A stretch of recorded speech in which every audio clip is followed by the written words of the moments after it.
If you look at the consumption curve for alcohol in the country, what you see is something that's very far from a bell curve. In fact, 30% of Americans don't even drink any alcohol at all.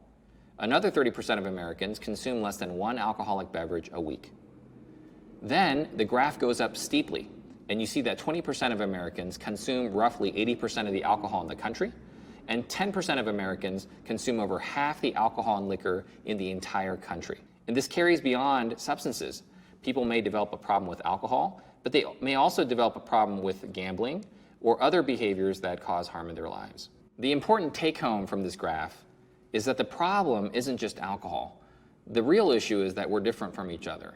We're conditioned differently. Some of us are more powerfully conditioned by reward than other people. And there will be a significant minority of people in the population at all times who are more susceptible to addiction and substance use disorders. Another important concept is this.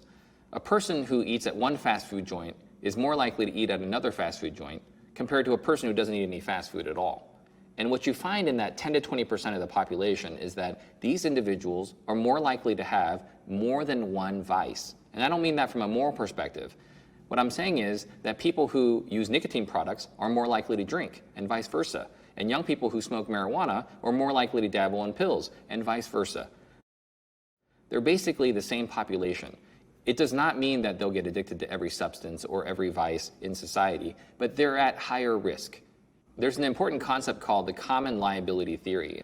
The Common Liability Theory basically says that there are common risk factors that later on in life lead to multiple disease states or conditions. So for example, a young person who doesn't eat well down the road may be at risk for diabetes, but they may also be at risk for heart disease. Common risk factors predict for mental health and addiction issues as well. And that's why you see that most young people who have substance use disorders have mental health conditions and vice versa. The risk factors overlap.